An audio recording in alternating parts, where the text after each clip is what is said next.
Hello, welcome to Jitha beauty lights. എല്ലാവർക്കും സുഖമാണെന്ന് വിശ്വസിക്കുന്നു. വളരെ ഗൗരവകരമായ ഒരു വിഷയം സംസാരിക്കാനാണ് ഞാൻ ഇന്ന് നിങ്ങളുടെ മുന്നിൽ വന്നിരിക്കുന്നത്.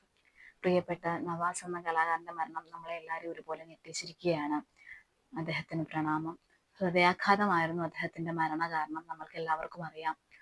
ഇപ്പോൾ ചെറുപ്പക്കാർക്കിടയിൽ പോലും ഹൃദയാഘാതം മൂലം മരണപ്പെടുന്നവരുടെ നിരക്ക് വളരെ അധികം ഉയർന്നു വന്നുകൊണ്ടിരിക്കുകയാണ്. ഇതിന്റെ കാരണം എന്താണെന്ന് ചിന്തിച്ചപ്പോഴാണ് എനിക്ക് CPRന്റെ പ്രസക്തി എത്രത്തോളമാണ് എന്ന് മനസ്സിലാവുന്നത്. ഒരു മെഡിക്കൽ ഫീൽഡിൽ വർക്ക് ചെയ്യുന്ന ആൾ എന്ന നിലയിൽ മെനങ്ങാന്ന് ഞങ്ങളുടെ ഹോസ്പിറ്റലിൽ ഒരു പേഷ്യന്റിനെ കൊണ്ടുവന്നിട്ടുണ്ടായിരുന്നു. അദ്ദേഹം ഏകദേശം മരിച്ചൊരവസ്ഥയിൽ തന്നെയായിരുന്നു ഹോസ്പിറ്റലിൽ എത്തിച്ചിട്ടുണ്ടായിരുന്നത്. അപ്പോൾ ഡോക്ടർ പറയുകയുണ്ടായി, CPR കൊടുത്തിരുന്നെങ്കിൽ ഒരുപക്ഷെ രക്ഷപ്പെടുമായിരുന്നു എന്ന്. ആൾക്കൂട്ടത്തിനിടയിൽ ഒരാൾ കുഴഞ്ഞു വീണ് കിടക്കുമ്പോൾ നമുക്കുണ്ടാവുന്ന ഒരു സ്ട്രെസ് വളരെ കൂടുതലാണ് അല്ലെ. ഇപ്പോൾ നമ്മൾ ആൾക്കൂട്ടത്തിൽ ഉണ്ടെങ്കിൽ തന്നെ നമുക്ക് എന്ത് ചെയ്യാൻ പറ്റും എന്നുള്ളത് നമ്മൾ ഒന്നുകൂടി ചിന്തിക്കും.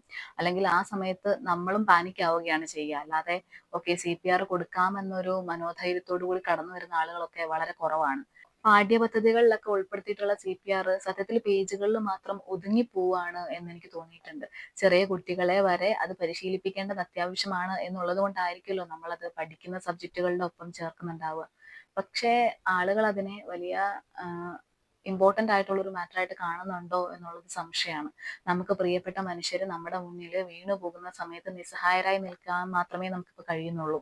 അല്ലെങ്കിൽ നമുക്ക് CPR കൊടുക്കണമെന്നറിയാം, പക്ഷെ അതെങ്ങനെയാണ് കൊടുക്കേണ്ടത്, ആ ഒരു സമയത്ത് നമ്മൾ വല്ലാതെ പാനിക്കാവുകയാണ് ചെയ്യുന്നത്. കൃത്യമായ പരിശീലനം ഇല്ലാത്തത് കൊണ്ടാണ് നമുക്ക് അങ്ങനെ സംഭവിക്കുന്നത് എന്നുള്ളതും വ്യക്തമായിട്ടുള്ള കാര്യമാണ്.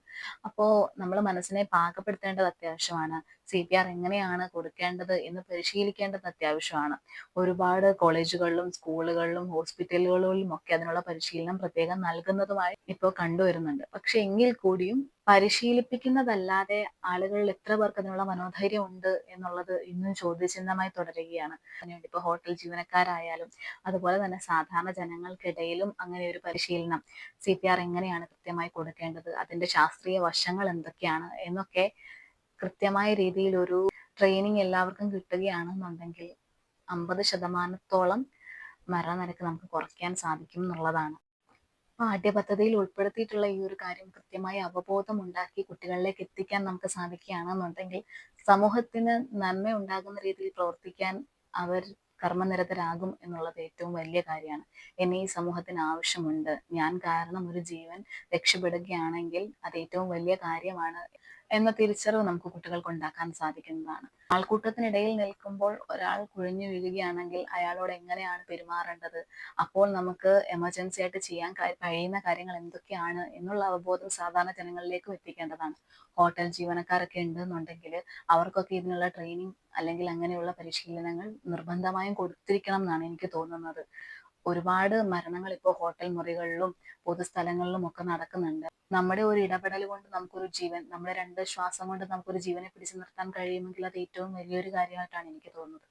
CPR കൊടുക്കുന്നത് എങ്ങനെയാണ്, അതിന്റെ കൃത്യമായ പരിശീലനമൊക്കെ കിട്ടാത്ത ഒരാളാണ് നമ്മളെന്നുണ്ടെങ്കിൽ നമുക്ക് ആ സമയത്ത് എനിക്കറിയാം, ഇപ്പോൾ നമുക്കതിനെക്കുറിച്ച് അറിവുണ്ടായിരിക്കാം, പക്ഷെ അതെങ്ങനെയാണെന്ന് പരിശീലനം ഇല്ലാത്ത ഒരാൾക്ക് ഒരിക്കലും ആ സമയത്ത് കർമ്മനിരതരാവാൻ സാധിക്കില്ല എന്നുള്ളത് ഏറ്റവും വലിയ കാര്യമാണ്.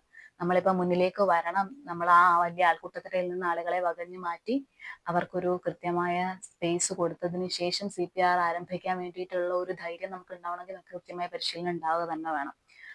അത് പാഠ്യപദ്ധതിയിൽ ഒരു താളായിട്ട് ഒതുങ്ങിപ്പോവാനോ അല്ലെങ്കിൽ കൃത്യമായ അവബോധം ഇല്ലാതെയുള്ള ആളുകളാണ് നമ്മൾ എന്നുണ്ടെങ്കിൽ നമുക്കത് ഒരിക്കലും സാധിക്കില്ല. നമ്മുടെ 2 ശ്വാസം കൊണ്ട് ഒരു ജീവന്റെ തുടിപ്പ് നിലനിർത്താൻ നമുക്ക് സാധിക്കുകയാണെങ്കിൽ അത് ഏറ്റവും വലിയ കാര്യമാണ്.